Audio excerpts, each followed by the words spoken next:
Hi guys, and welcome to another episode of Kabir Considers. In this video, I'm going to react to the Navy SEAL and Delta Force rescue of Jessica Lynch.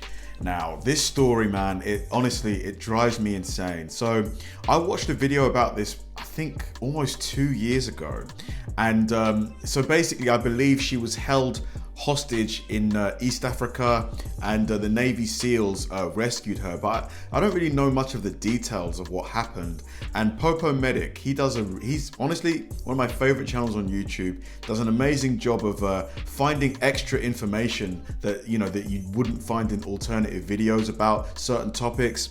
And he tells the story in such an amazing way, and this video has been recommended to me a few times, and this story is just unbelievable because, from what I understand, like, she must have just given up hope. She must have just thought, this is it for me. So yeah, I can't wait to watch this video. Let's do it. Saturday, March 23rd, 2003. An Army private wakes up inside an Iraqi hospital, confused and severely injured, taken prisoner of war after her unit was separated from a convoy and ambushed in Nasiriyah, Iraq. And the missing private's family anxiously awaited to learn the fate of their daughter. And after 9 days of captivity, Special Operations Command acquired intel on her whereabouts at the hospital. A team of Navy SEALs, Air Force PJs, Army Rangers, and Delta Force operators raided the hospital, breaching any and all doors in a daring rescue mission to recover and bring home Private First Class Jessica Lynch. This is the declassified story and footage of the rescue. Okay, let's go. Just 9 days, that's a long time. Just that kind of hopelessness, that feeling of hopelessness, just build. Okay. I got the little birds I'm holding. I'm gonna go up toward them. So is this actual footage from the rescue then? Come on, man. Let's get this girl. It is. Wow.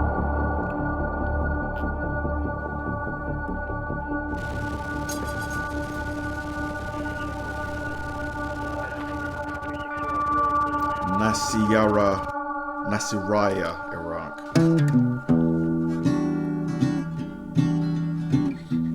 From humble beginnings, hailing out of Palestine, West Virginia, is Jessica Lynch. And her family, like most families, struggled financially. And in the year 2000, the Lynch family, determined to get their kids the education they deserved, met with an Army recruiter when Jessica was 17 years old. Hold on to the hand of I'm guessing they told her you'd get a free In July of education. 2001, Jessica enlisted in the United States Army.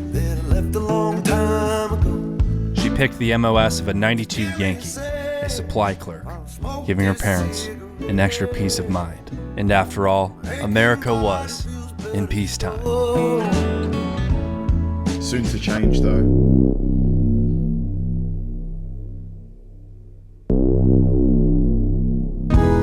What do you do when you pick up my guitar and the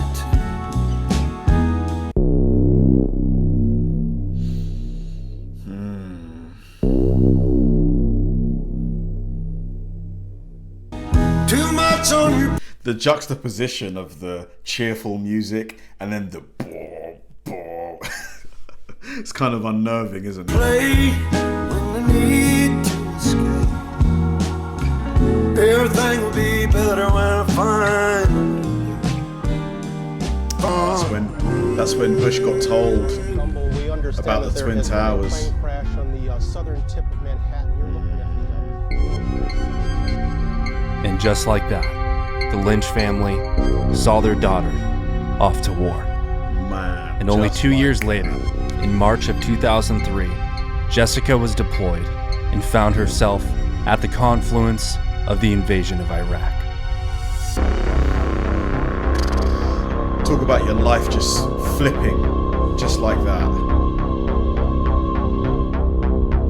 On March 23rd, Jessica was part of a 100-mile-long, 600-vehicle convoy She was attached to the 507th Maintenance Company when her unit became separated from the convoy after making a wrong turn. The Humvee, which Jessica was traveling in, driven by Lori Piestewa, was ambushed near Nasiriyah, a major crossing point over the Euphrates River. Lori Piestewa drove at a high rate of speed to evade the torrent of gunfire, but in a matter of seconds, the Humvee was hit by an RPG, sending the Humvee crashing into the rear of a tractor trailer. 3 inside were killed on impact. Lori Piestewa, Shoshana Johnson, and Jessica Lynch survived but were severely injured. Johnson, along with Private First Class Patrick Miller, would soon be stashed in various locations throughout Iraq. What's your name? Shana.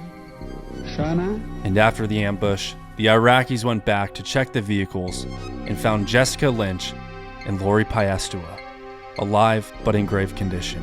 They were both taken prisoner, and the families of the 507th anxiously awaited news of their missing loved ones.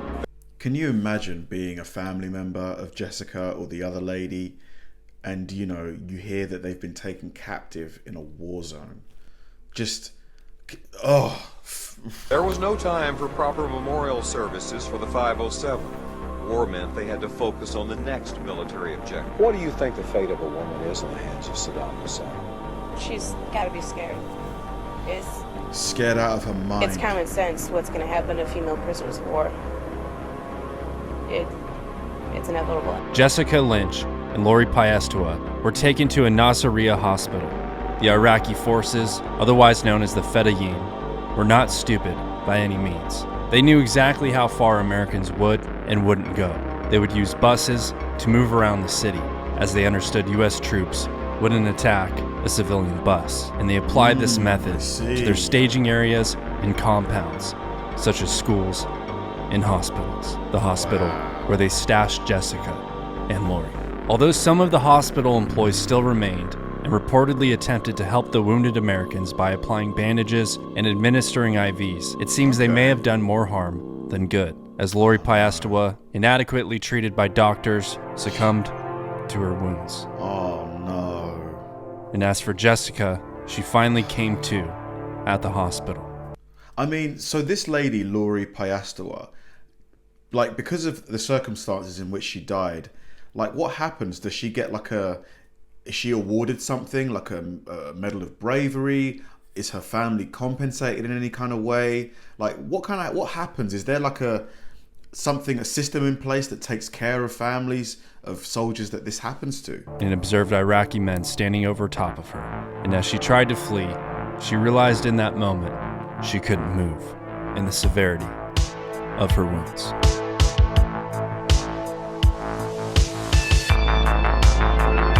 Fractured spine. Oh my god.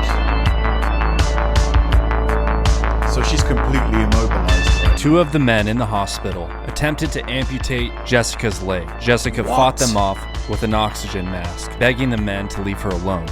And somehow, they eventually did. But this unpredictable behavior from her captors would continue over the next week. There are several different accounts of what exactly occurred at the hospital. The hospital staff, including Dr. Harith al-Hossona, reported to have shielded her from the Iraqi forces who overtook their hospital. Yet other accounts report that Jessica was beaten by Iraqi forces. It's my understanding that Jessica's account of what happened is somewhere in the middle. As on March 30th, Dr. Al-Hossona reportedly attempted to deliver Jessica back to U.S. forces via ambulance. However, the ambulance was fired upon and she was returned to the hospital and left abandoned within. Alone, she feared she would die in the hospital, either at the hands of the Fedayeen or all likeliness of the building being bombed in the crossfires of a war. With what little hope she had, she held on to it. And as fate would have it, an Iraqi civilian tipped off a group of Marines. The man's claims were validated, and the man was sent back to the hospital. That man who tipped off the Marines, I hope he was rewarded in some way. Because if not for him, highly likely she would have perished, right? Gather intel.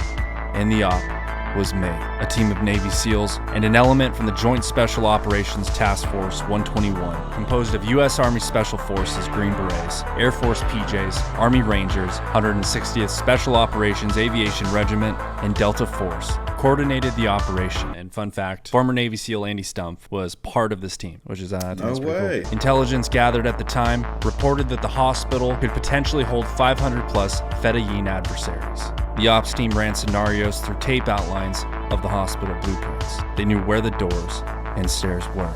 The op would run a decoy in the streets, directing overt actions away from the hospital. Smaller birds would land on the roof and deploy snipers, while a half-gaff of Black Hawk helicopters and a Humvee ground crew would rendezvous directly at the hospital and make entry. The plan was just about as perfect as the plan could be, and on the evening of April 1st, the team of special operators raided the hospital to save Private Jessica Lynch. When she realized what was going on, can you imagine the relief, the happiness, the euphoria? Like, yes, I'm not gonna die. Like, oh my God. They should have made a movie out of this, really.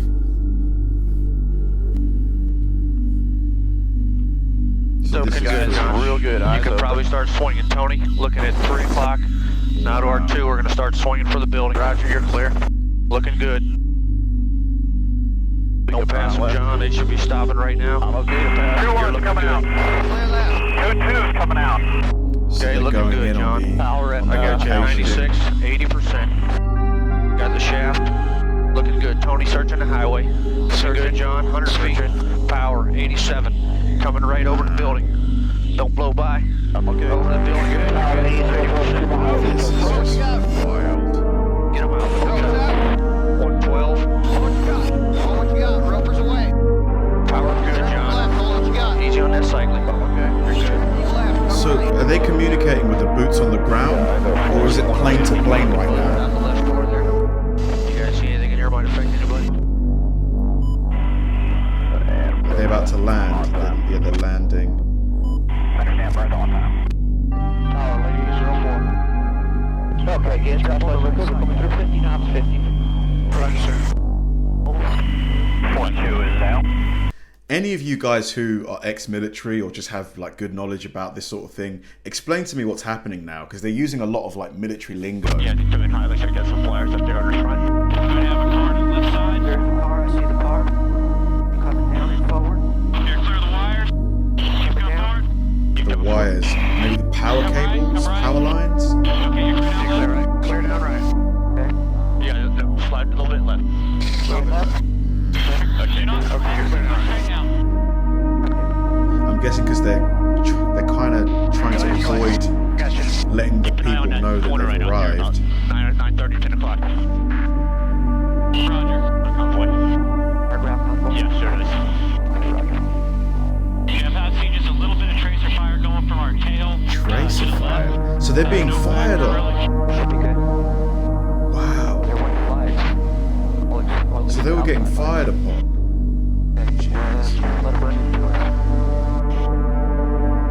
I had no clue because they were speaking so calmly, like everything's just under control. I guess they are SEALs and, you know, special ops, right? This is impressive.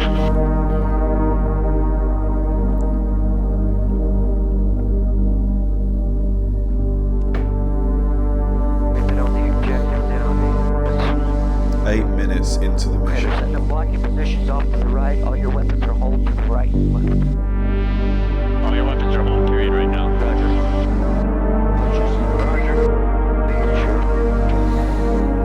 So they're inside right now. They're inside the hospital, like, I think. Looks like it.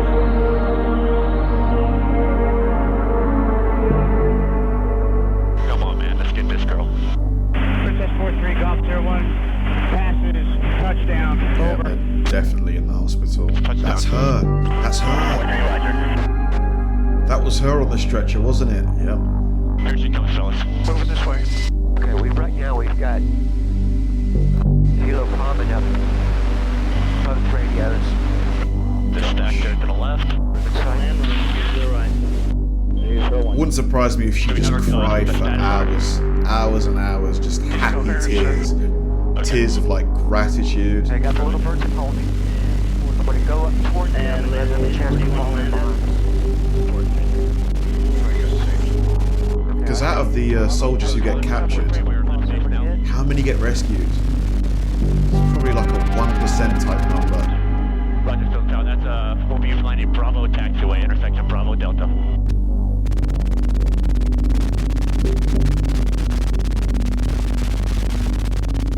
And check 43, flight report when all landed.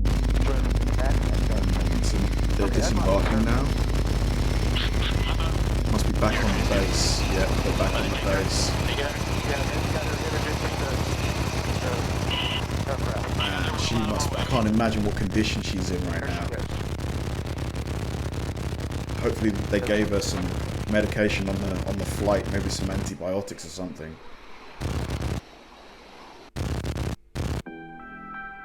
Crazy.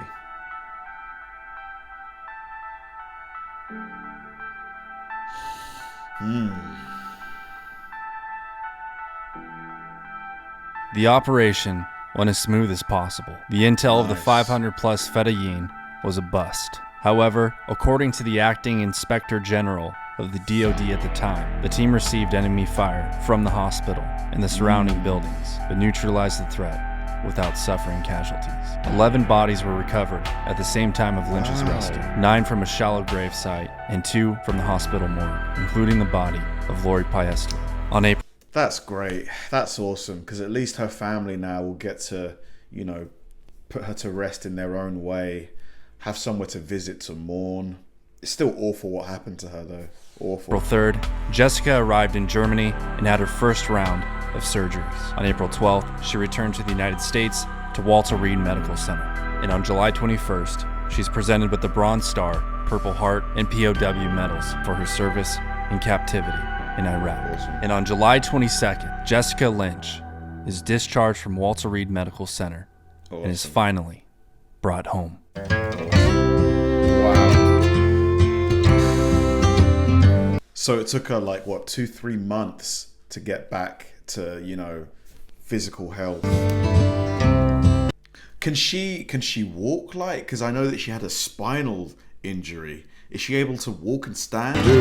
Shoshana Johnson and Patrick Miller were rescued on April 13th, 2003 by US Marines conducting patrols in the town of Samara. Nice. Nice.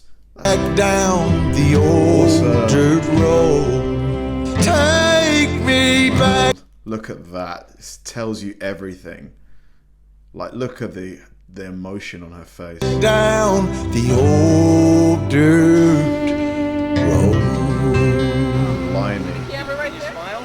Can you smile for the family? This is her, right? You're so doing great, Jessica. You're doing wonderful. Goodness me. Okay? Welcome back. We need your arm. Goodness me. Hey guys, if you enjoyed this video, Wow. be sure to hit... Absolutely incredible. Incredible story. Incredible video. Well done to Popo Medic. Honestly, just... how do you even come to terms with something like that? Something like that happening to you? It will change you forever, probably. Honestly, your perspective on things will change drastically. Because I'm sure during that 9-day period that she was held hostage, she must have thought many times she was going to die. Must have thought about, you know, all the things that she was going to miss out on. And then to be rescued, oh my God, sweet relief, bliss, just incredible. Well done to all the people involved in the rescue. You know, like, my heart goes out to the families of those who didn't make it, who were killed. Just an absolutely unbelievable story. Was this made into a movie or a TV show? It must have been, right? Thanks for watching, guys, and I'll see you in the next one.